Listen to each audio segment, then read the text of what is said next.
Chikahan at chismisan, walang makakapigil sa daldalan na hatid ng Banana Crew!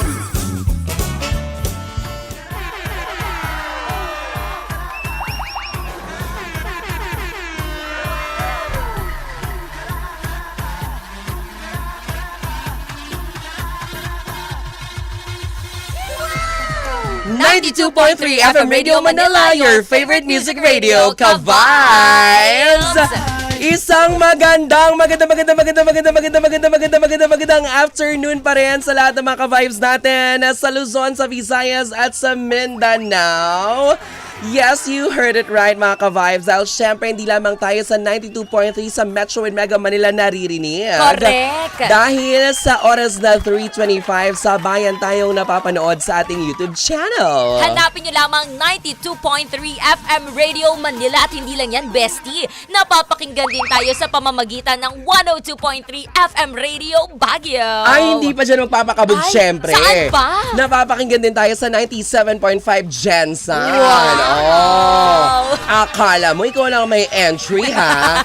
Hindi man maayos ang boses ko ngayon dahil sa tinatawag na pagbabago-bago ng panahon dahil sa mga manakanakang pag-ulan. Ang dami, Ang dami, no? pagbabagong manaka-naka. Grabe. Totoo, diba? I job you. Ganon, yes. Ang ating resident forecaster sa TV Patrol. Shoutout kay Kuya Ariel Rojas. Ayan. Kapag ka, di ba, hindi tayo naniniwala doon sa nakikita natin sa mga phone natin, may mga weather forecast din. weather. Yes, diba? kung uulan ba, aambon ba, ganyan. Ako talaga hinahanap ko si Ariel Rojas. Oo, hanapin. Chinecheck ko siya kasi nasabi niya, uulan ba? Diba, yung mga ganon-ganon siya. Yes, oo. In fairness naman, oo. Accurate. Tumutugma naman din talaga. At saka marami tayong friends sa Pag-asa. Yes. Correct. Barangay Pag-asa. Charing, alam sa Pag-asa talaga yung sa mga weather forecast. Sa Barangay Pag-asa, marami tayong friends dyan. Yeah. Shoutout sa inyo dyan sa Phase 1. Uy. Maraming phase yan, bestie. Ay, hanggang ilang phase to? Basta napunta ako hanggang phase 12. Yes. Wow, grabe. Super laki. O sa Bacoor, meron. Yes. Ang haba at ang dami ng Ay, tara. pinuntahan mo. Totoo. Nag-ano kami dun marathon. Ay, Wow. Sa village. hindi mo kaya para to sa village. Malamang. Oo, Oo. marami mga nakakalat na mga azo, diba? Talaga mga marathon ka. Talaga. Anyway, highway! Kasama niyo na nga pa nag-iisang beshi ng bayan at ang Diyosa ng kalsada. Walang iba, ako po si Jaiho.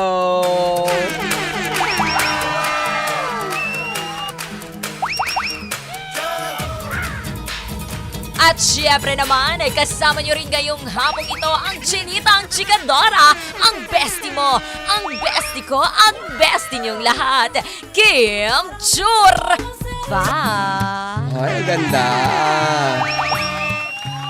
Medyo may inis lang sa part na yon. Bakit? Magaling ka na, maganda na yung boses mo on air. Samantalang ako hindi pa. I-remind lang kita kung bakit ako nagkasakit, Oo diba? nga, pasensya na. Dahil hinawaan mo ako dyan. Kasi last week ako yung may sakit ngayon. Oo. Si Bestie na Ay, pero pagaling na ako. Oo, ay naku, mahirap pag pagaling na. Yan naman sa kahawa, diba? Parang sa bulutong, di ba, ganon? Oo, kailan pagaling na dyan, nakakahawa. Kaya dapat talaga yung 2 weeks na pahinga mo, itodo mo na ng 3 weeks kasi yung pagka nandun na sa moment na pahil ka na, yan, mas mabilis na daw talagang kakapit yung Correct. virus sa mga makakahalubilo mo. Kasi ano siya, airborne. Ay, Wow, taray, airborne. taray. Akala talaga. Pasintabi po at pasensya na, hindi po kami mga medical practitioners. Ano lang po ito? Mga medical specialists, Oo. hindi po kami ganun. Oo, no. Naku, eto nga, tingnan Eto natin, na. baka mamaya mas may alam pa sila pagdating sa mga pagpapagaling na ganyan, no? Correct. Oo. Kasi parang yung unang narinig natin, yun po ang latest single, of course, ng The Doom Rockets. Rockets. Ay, ang taray. Narinig po natin. Tsaka alam mo, yung latest single nila, ang bilis, ang dali-daling sabayan, nakaka-LSS. Oo. Kasi di ba meron doon yung yung huli pero di kulong sa lyrics nila. Eh di ba super trending yun ngayon. Alamin nga natin what's the story behind yung song na Sorry Na. I-welcome na po natin, kasama natin live dito for an exclusive sa Banana Crew ang The Doom Doom Rockets! Hello! Good afternoon mga ka-vibes at kami po ang The Doom Rockets. Yes! Yes! Naku, unang-una sa lahat, maraming salamat for gracing our Wednesday afternoon. Actually, thank you rin. Salamat. Hindi, pero kanina kasi, nung nagla-lunch ako, di ba talaga naman napanood nila yung Oo. pag-lunch ko, alam ko eh. Kahit na nag-uusap-usap sila doon, I heard na parang itong The Doom Rockets pala, sobrang tagal nyo na sa music scene. Ooh. Oo, sino? Actually, matagal siguro yung individually kasi may mga banda rin kaming Since before Okay. pa. pinanggalingan. So, like me, since 1999, may banda na ako. Kung alam nyo yung banda before na Kiko Machine, yon parang part po ako noon. May isang kanta, iyabang ko na. Oo naman, para oo maano naman. tayo, hindi, para makarelate. Not to brag, but to para makarelate yung mga nakakapakinig sa atin. May isang kanta si Glock 9 na Torpedo. Parang it's ang tawag dito, yung kanyang remake ng kanta ng Eraserheads. At ako po yung nandoon bilang chorus singer. Wow. So, sino bang mga naging chorus singer Ito yun, ni di ba? Glock Yung 9? nasa background natin, yung torpedo. Yan. Yan. oo. Yan. So, sino pa mga naging si Chito, si Rico, tapos kasama ako doon. Oo. Kumbaga ako yung Wow. yung pinaka dayok-dok doon sa mga naging chorus singer ni Glock 9. Uy, pero hindi Uy, 'di ba? ganda Para ng- maging parte ka ng mga ganyan ka-iconic na mga awitin. 'Di ba? Ang laking bagay talaga niyan kasi sabi nga natin yung mga music naman wala yung pinipiling oras eh. Walang pinipiling generation. Correct. Oo. Yes. 'Di ba? Yung mga old songs noon ngayon, pag tinanong mo yung mga kabataan na Alam pa really rin yan. into music talaga, sasabihin talaga nila na ito yung mga food for the soul, 'di ba? Ang tawag nga nila dyan ay the retroactivity Yes. of music. Oo. Tapos si Whale naman, part din siya ng banda na madami. Ayan. So lahat kami sa The Doom Rockets, may mga pinanggalingan kami ng banda. So ngayon, this is a culmination na nagsama-sama ng puwersa ang iba't ibang musikero para sa The Doom Rockets. Bakit The Doom Rockets ang ipinangalan nyo sa inyong banda? Well, maganda tong storya na to. Okay. Yes. Okay. May kasama ng origin na mangyayari na kikwento ko. Kasi nagsimula kami basically, meron akong pandemic music project na ako lang. Parang since pandemic, Solo project. magre-recording ako ang sarili kong kanta using my, of course, independent na ngayon. Pwede ka na mag-record sa laptop and desktop, whatever. Then nag-record ako.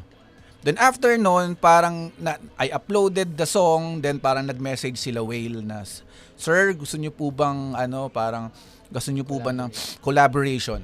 Then to cut the long story short, nag-collaborate kami hanggang sa eventually naging banda kami at natapos na yung pandemic at nag-live performance na kami. Hindi na online. Oh. So, naghanap kami ng name. So, ang pinaka parang natural na transition is since the solo act is JP Cuison. So, yung band name namin naging JP Cuison and Company. So, sabi nga nung isa parang daw construction Construction company. site. And company, 'di ba? Parang yung parang ganoon.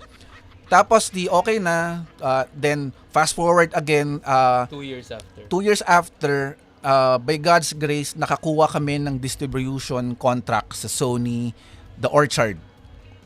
Tapos yun na, parang nakaschedule na kaming maglabas ng aming music. Sorry na. Oo. Tapos, kinonsulta ko yung friend ko na musician na nagngangalang Eli Buendia. Tapos pinarinig ko sa kanya yung kanta. Sabi ko, anong palagay mo sa kanta? Kamusta? Tapos sabi niya, okay naman. Ayan, thank you. Nakakaya, no? Okay lang po. Oo, yan. Oo, kasi nga, tapos parang pinarinig ko kay Ellie yung kanta. Sabi ni Ellie, okay naman daw. Yung kanta na pinatugtog namin. Tapos ang comment lang niya, wala ka pa bang maisip na mas creative pa sa JP Cuison and Company? So Ayan after na. nun, dahil si Ellie Buendia na yung nagsabi, emergency meeting, yung Ayun. buong banda. Tapos yun na, hanggang sa nag-brainstorm na kami, kailangan lumalabas yung kulit, lumalabas may konting grit, may pasabog, and then yun na, nabuo na yung The Doom Rockets. Na Ayun. parang ano siya, ang storya niya is, maski merong mga pagkakataon na doom na parang katapusan na, pero meron pa ring way yan paano ka mag-skyrocket, paano ka umangat sa mga rubbles ng apocalypse. Ganyan. Wow, ang taray naman din talaga. Parang, Very meaningful nung kanilang band name. oo. Ang daming pinagdaanan, Correct, oo. bestie. Diba? Ano? Parang there's a rainbow always Oo, it's every after after the rain. rain. Yes, Correct. oo, totoong Diba? gano'n. At saka yung rocket na yun talaga, di ba sa atin, yung boss natin si Sir Ding Dong, lagi niya sinesend sa atin yan pag meron tayong nakukuhang achievement na parang rocket, parang tuloy-tuloy lang sa Oo. pataas. Yes, oo. Oo nga, no. Oh, yun. Kaya anong narinig ko, Tuloy lang, kumbaga sa graph, angat lang. totoo. Correct. Kasi wala namang rocket na pababa eh. Oo. Di ba? Pag Delikado yun. tamo bigyan kita ng rocket, may TF ka, pataas yun, bestie. Ay! Yung rocket. Ibang racket yon. Ibang spelling. No, it's not rocket. It's what? As per Iza Calzado, hindi siya rocket. It's, It's a- blessing. Ay, oo nga yes. pala. Yan. Oo, totoo. So, yun na nga. Pero syempre, di ba, sir, ang tagal nyo na po rin sa music scene, ang dami nyo ng mga icons na mga nakakasama, ganyan. Paano po yun? Pagdating po ba sa paglikha ng mga musiko ninyo, yung mga music po ninyo, may collab din coming from them o ikaw mismo sa sarili nyo po, sa The Doom Rockets, meron kayong sarili nyong timpla or sarili nyong genre na ino-offer sa mga tagapakinig? Parang ganun eh. Pero ako bang gusto sabihin? Wait. Parang siguro yung The Doom Rocket since produkto kami ng iba't ibang mga banda, nung nagsama-sama kami dito, parang pinaghalo-halo namin yung sarili naming influensya, flavor, tapos kung ano yung mabuo, yun yung musikang nagagawa namin. Pero ang mga inspiration po ninyo ay more on sa love, heartbreaks, or experience sa buhay ng bawat mga tao? Actually, ka-align siya dun sa name na The Doom Rockets. Parang kung mapapansin nyo yung first song na Sorry Na, yun nga merong factor ng adultery, may factor ng infidelity. Oo, parang sa umpisa kasi parang nahuli yung kaibigan Oo. eh. Oo. Diba? Oo. Nahuli ang kaibigan na nasa kame. Oh. So something Nakikinig ako, akala niyo di ako nakikinig. Thank you for diba? listening dun sa lyrics. Of course! I'm listening! So nahuli yung infidelity pero merong parte doon na sorry na. So parang it's a reconciliation. So parang yung mga iba pang kanta namin na nasa notebook pa lang, na i-record pa lang namin, ganun din yung tema na parang merong rainbow sa gitna ng ulan, merong pag-asa, merong rocket kahit na yung mga rubbles ay giba na. Yan. Ang taray, no? So ngayon, pagka sinabi mo, kunyari, nasa inuman kayo ng mga barkada mo, tapos sinabi mo na, ano kayo yung kantang pwedeng makarelate tayo na talagang feeling mo, masasaktan ka, pero yung sakit din, masasagot din after. Tol, pakinggan mo yung The Doom Rockets, meron silang ganyan. May Diba? bago Parang silang diba? Tama, Parang, tama. diba tama, parang ganun. Kasi, not for anything hindi para naman i-discredit yung mga magagandang music ng mga bagong mga up and rising ngayon, na patok ngayon, diba, na sa mga kabataan. Kasi parang napansin ko, yung sa inyo, old yung way yung lyrics, pero ito yung something na parang yun nga, yung inspiration nga, kagaya ng mga nakasama yun na from the past. Diba, I'm sure kayo napansin nyo rin yung mga kabataan ngayon, parang lahat pain sa puso, na sinaktan, chinit sila, na sinalon nila yung sakit, ganyan. Yung sa inyo, yung story niya is about telling story to your listeners Yes, talaga. Actually, yun talaga yung There's redemption. story namin, parang storytelling. Actually, yung Yes. sinusulat ko siya, parang nag-iisip ako ng pelikula. Kaya parang okay, kailangan yung first scene pa lang wag May dush na. climax. Parang Oo. nakita mo yung girlfriend mo nasa kama niya. Parang parang ganon. So may climax hanggang yung dulo. Very artistic siya. Kasi 'di ba, sir, parang pag sinulat mo siya ng walang lapat ng music production. Oo. Parang ako feeling ko parang mag-work kaya to. 'Di ba mag-work kaya siya? Pero ngayon pag pinapakinggan mo na siya, 'di ba? Something like parang totoo, malalim yung lyrics niya, pero hindi siya madrama. Yes. 'Di ba? Hindi siya madrama. This is something like parang pwede mong ipang road trip kasama yung barkada. Barkada mo. Oo, yes. Hindi pang sayaw. Oo, pwedeng pang sayaw. Well, actually, para pa-explain na rin namin sa mga ating tagapakinig, Yes. yung inspiration namin dito, we are inspired by the disco music, to be specific, sa ABBA. O kaya medyo, Correct. medyo, tragedy. Hindi pala ABBA yun. Ay, Bee Gees yun. Oh, BGC, mali. Erase. Oh, erase. Pero So, totoo yun, no? Pero sa tagal nyo nga din, since na-mention nyo nga na matagal na rin kayo sa music industry, kayo ba, nagkaroon din ba kayo in your life na parang, ito na yung pinaka-doom na nangyari sa buhay nyo, tapos parang kailangan na parang, stop na ba ako? Meron ka ba? Meron. Actually, meron. Before ako mapunta sa Doom Rockets pre-pandemic, may time na nagpahinga ako sa music. Anong ginawa mo na nagpahinga ka? Naglaro akong Tamiya. Nag-video games ako. So, humanap ako ng ibang outlet. Okay. Pero parang months after nun, hinanap ko rin talaga yung music. Ayun, bumalik rin ako. So, music is life. Parang ganun. Kayo po, sir. Actually, yung challenge dyan, kapag nasa 40s ka na, tapos, of course, meron ka ng pamilya. Kakalaman na ng edad dito. Oo, meron ka ng pamilya. I'm sure maraming makaka-relate sa inyo dyan. Meron ka ng pamilya. You have to manage na your career. Tapos siguro 40s dyan ka nagkakaroon ng mga existential crisis. So parang gusto mo mag-business na. So again, pag nag-business ka, back to zero ka ulit kasi you're establishing a new parang venture. For example, magre-resign ka na sa pinagtrabahuan mo for 15 years. So, magsisimula ka. Tapos, isasabay mo yung banda. So, imagine mo yung challenge na the struggle on how to manage. Siyempre, kailangan mong asikasuhin yung quality time with your kids, quality time with your wife. Tapos, ilalaban mo yung bago mong business or bagong career. Tapos, meron ka pang banda. Sobrang challenging. Na actually, ang nagtitake ng backseat talaga is yung banda. Unless yung banda mo is papatong doon sa magiging lucrative. Kumbaga sabihin na natin, it will feed the family. So, ang drama, no? Iyak na kaya ako. So, parang from doon, may mga pagkakataon, yes, na parang i-pursue ko na lang kaya yung business. Okay, i-pursue ko na lang itong bagong career ko.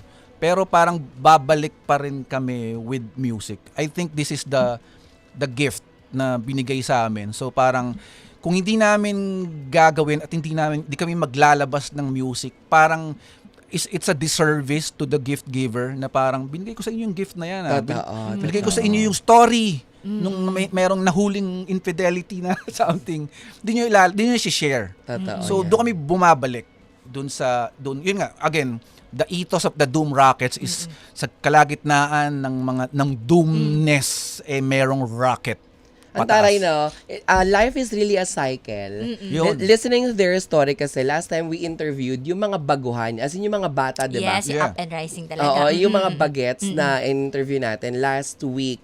Tapos parang ang challenge for them is kung paano sila papayagan ng magulang. Ibang challenges. Oo, paano sila, kasi nag-aaral sila from different universities, pero talagang pangarap nila at idol nila ang Four of Spades, di ba? Oo. So yun yung kwento nila. Tapos samantala ngayon, ang narinig naman natin, the other POV naman of yung mga nagbabanda na meron ng iba't ibang mga pinagkakabisihan like negosyo, family. Pero kapag yung core mo talaga, yung puso mo sinasabi na I want to produce and release music for the listeners, not for fame, makukontinue mo pa rin talaga yung paglalabas ng mga music mo. Actually, maganda yung sinabi mo na not for fame. Yes, totoo. Kasi kung tutuusin, pwede namang manahimik sa bahay, tapos diba? kasi kusuhin ko na lang yung business ng mas magpursigihin ko, pas siguro, di ba? Pumasok sa trabaho araw-araw na wala akong ibang iintindi na errands, diba? Di ka na mag-iisip ng mga magkano yung bayaran tuwing magpa-practice, magre-rehearsal. Kasi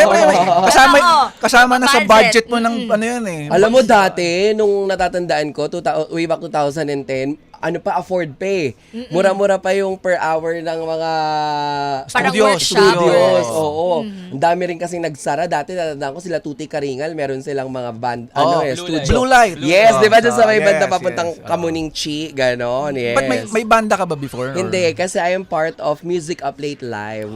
Okay, Yeng Constantino, Tuti, prod staff ako noon, ako segment producer, ganyan. So, bago ako naging DJ, I'm really into music. Nagpupunta kami sa mga Sagiho, pupunta kami sa mga ganun. Lahat ng mga banda na dati hindi sikat, ngayon nagugulat ako na, dati feature namin to, hindi pinapansin to, pero Oo. ngayon, Ngayon, eto na sila. matunog na. Oo. Sabi ko nga, darating lang talaga yung oras mo, pag yung isang kanta mo lang ay Yes. nag-hit at nag-trending talaga. Ayun yung one pivotal moment. Actually, Ang tawag namin dyan, yung himala moment. Naghihintay kami ng himala. Parang ganun ganung moment. and speaking of that, now, na usong-uso ang TikTok, diba ganyan? Have you guys tried na ilagay yung song nyo doon, Sa tas TikTok? gawa ng something? Kasi, halimbawa, ito, yung sabi nyo nga, this is, you're telling story, like infidelity, ganyan. Pwedeng gawan to ng kwento, tas yung lyrics mismo doon, nakita ko, nahuli, ganyan, diba? Na-try nyo ba? Na-try namin kasi meron kaming effort na yung part na ito ang huli pero di kulong. Aha. Okay. Meron kaming mga nakikitang mga visuals na alam mo yun yung parang for example, isang magician tapos parang nahuli yung kanyang magic. So parang kinabit lang namin yung visuals na yun tapos yan yung huli pero di kulong. So parang yes, we admit na itong panahon na to parang kailangan na talaga yung mga TikTok parang to promote Yung effort in digital. digital. Oo. Oo, pero meron din naman, kahit nga hindi sa TikTok, 'di ba? Talagang nag-trending siya kasi marami yung mga mahal nila talaga yung mga bagong music eh. Yeah. Yung new sound, 'di ba? Gustong-gusto nila. Kagaya na lang ni ang isa sa pinakasikat na transgender queen, si Francine Garcia. Ayan, Oy. nakikinig sila sa atin Ay, ngayon. hello. Kasama niya si John Bonifacio as Hello. Maca Baby. Oo. Dan Villegas of Candy Beauty Lounge at si Burley. Ayan. Shoutout sa inyo. Ingat kayo kung saan kayo papunta. Yun. Yes. Nakatutok sila sa Shoutout. 92.3. Uy, maraming Kamusta? salamat. Salamat. Totoo. Kanina, sorry na, ng Doom Rockets. Ngayon naman, ito, yung next song na ipi-play natin, ang title, Ayawan Na. Yan. Ayawan na sa ang konteksto? Sa pag-ibig ba to? Sa Ay, kaibigan Sa ba to? lahat, sa career ba? Ayawan na to? Saan? Actually, 85% ng mga awitin na isusulat namin, isusulat ko ay autobiographical. Itong kantang to, papahula ko na lang sa inyo kung totoo nga siya.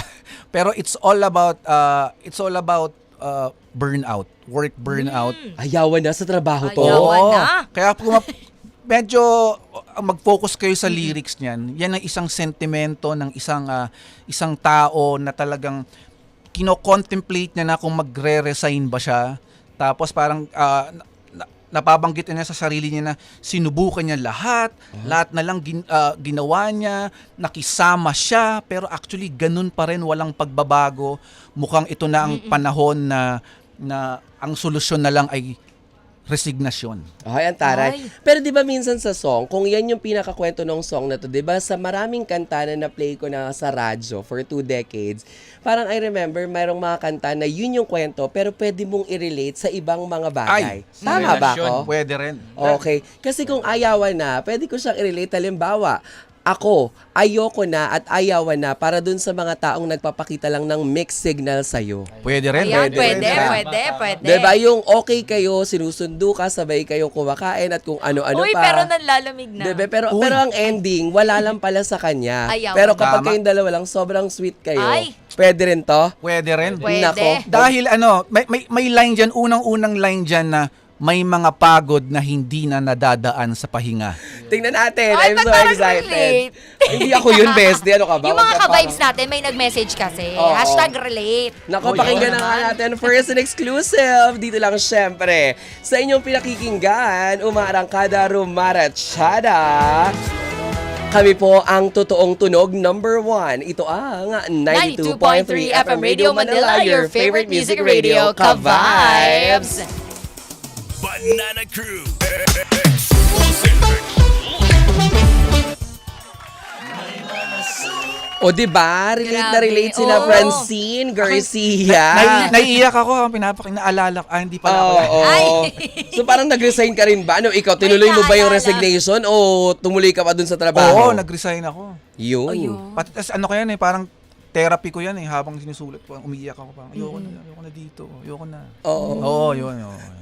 Pero ngayon ba, bukod sa The Doom Rockets, meron pa kayo mga ibang mga racket? May mga Ayan. iba pa ba kayo pinagkakaabalahan, pinagkakabisiyan? Trabaho. Oo. Ayun, bukod sa pagbabanda, yung regular na trabaho. Meron. Kasi ito sa ngayon, for passion and for outlet pa lang talaga yung pagbabanda namin. Oo. Totoo. Ako, Kayo po? ito totoo to, diagnose akong ADHD, kaya siguro, I do art. Sa July, pupunta ako sa San Diego Comic Con.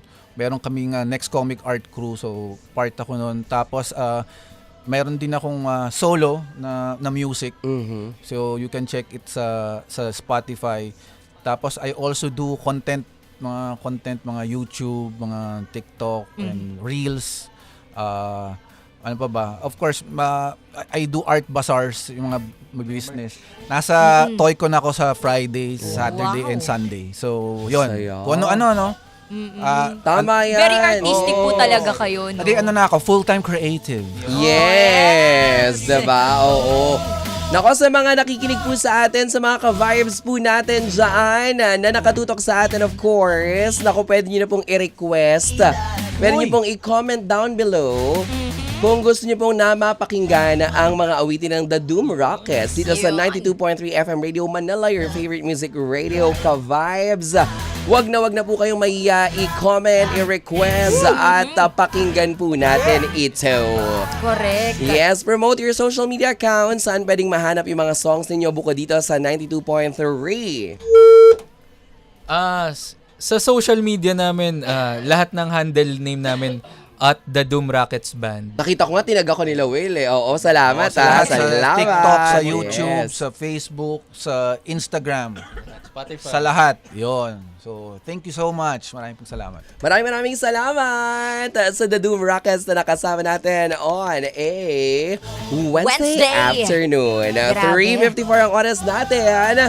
Nako mga ka-vibes, bibigyan pa namin kayo ng mga pangmalakas ng tugtugan na siguradong inyo pong magugustuhan. Dito lang sa Umarang Kada Rumaratsada patungo sa numero 1 dahil kami po ang totoong tunog number 1. Ito po ang 92.3 FM Radio Manila, your favorite music radio, ka-vibes! 92.3. 92.3.